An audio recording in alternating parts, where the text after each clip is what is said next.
নির্বাচনে ভোট দিতে বাড়ির পথে কর্মজীবী মানুষ। কেউ কেউ পরিবহনের অতিরিক্ত ভাড়া নেওয়া নিয়ে করছে আপত্তি। এ নিয়ে বিস্তারিত জানাতে যুক্ত হচ্ছেন সহকর্মী দেওয়ান ইমন।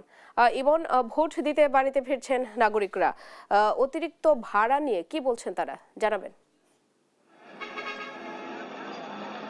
শেফালি, আর একদিন পরেই কিন্তু গণভোট এবং জাতীয় নির্বাচন একই দিনে অনুষ্ঠিত হবে এবং সেই উপলক্ষে কিন্তু শিল্পাঞ্চল সাভার আশুলিয়া থেকে গ্রামের উদ্দেশ্যে রওনা হচ্ছেন। যেহেতু সরকার ঘোষিত 3 দিনের একটা ছুটি পেয়েছেন, অনেক ক্ষেত্রে আবার কেউ 4 দিন 5 দিনেরও ছুটি পেয়েছেন বিভিন্ন ফ্যাক্টরির বা বিভিন্ন কলকারখানার শ্রমিকরা। সেই উপলক্ষে কিন্তু তারা গ্রামের উদ্দেশ্যে রওনা হয়েছেন ভোট প্রয়োগের জন্য। তবে যে বিষয়টি তারা অভিযোগ করছেন যে এই ভোট দিতে যাওয়ার পথেও কিন্তু তাদেরকে অতিরিক্ত ভাড়া গুনতে হচ্ছে, সেটি কিন্তু স্থান ভেদে কিন্তু কয়েক গুণ পর্যন্ত ভাড়া তাদের কাছ থেকে কিন্তু আদায় করছে যারা পরিবহন সংশ্লিষ্ট রয়েছে তারা। আমরা এই মুহূর্তে রয়েছি সাভারের বাইপাইল বাস স্ট্যান্ড এলাকায়। এখানে দেখতে পাচ্ছেন যে এই যে এখানে যে মানুষের স্রোত নেমেছে, যারা ঘরমুখো, যারা ভোট দেওয়ার জন্য গ্রামের উদ্দেশ্যে রওনা হয়েছেন, সেই মানুষের কিন্তু ঢল নেমেছে এখানে। গত রাত্রেই কিন্তু তাদের শেষ কর্মদিবস ছিল ছুটির আগের, এবং গত রাত থেকে আমরা দেখেছি যে এই সড়কের কিন্তু এরকম গাড়ির চাপ রয়েছে, বাড়তি চাপ, এবং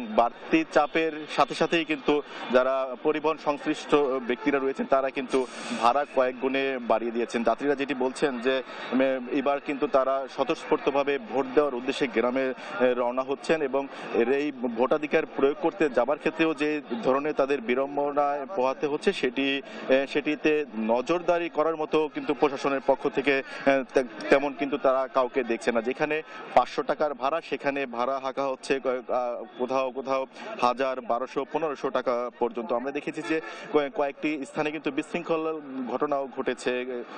অতিরিক্ত ভাড়া দাবি করার কারণে কিন্তু পরিবহন সংশ্লিষ্ট যারা রয়েছেন তাদের সাথে কিন্তু হাতাহাতির ঘটনাও কিন্তু বিভিন্ন জায়গায় আমরা দেখেছি যে ঘটেছে। আমরা সকাল থেকে গাবতলী, হেমায়েতপুর, সাভার বাজার বাস স্ট্যান্ড, 20 মাইল, নবীনগর, এবং এখন আমরা অবস্থান করছি সাভারের বাইপাইল এলাকায়। এখানে দেখতে পাচ্ছি যে হাজার হাজার মানুষ কিন্তু তারা অপেক্ষা করছে যে কোন পরিবহন যোগে তারা বাড়িতে পৌঁছাতে পারবেন, এবং সরকারের যে আয়োজন নির্বাচনকে কেন্দ্র করে, এবং 12 তারিখে যে নির্বাচনটি অনুষ্ঠিত হবে সেই নির্বাচনে ভোটাধিকার প্রয়োগের জন্যই কিন্তু তাদের এই বাড়ির পথে কিন্তু ছুটে চলছেন। তবে বিড়ম্বনার ক্ষেত্রে তারা দাবি করছেন যে প্রশাসন যদি এই বিষয়টি নিয়ে হস্তক্ষেপ করতো, যেহেতু তারা নিম্ন আয়ের মানুষ, এই যে অতিরিক্ত ভাড়া দিয়ে তাদেরকে যেতে হচ্ছে সেদিকে যদি প্রশাসনের একটু ব্যবস্থা নেয় তাহলে তাদের জন্য ভালো হতো। তো এই ছিল আমার কাছে শেফালি এই ভোট যাত্রার নিয়ে সর্বশেষ খবর সাভারের বাইপাইল থেকে।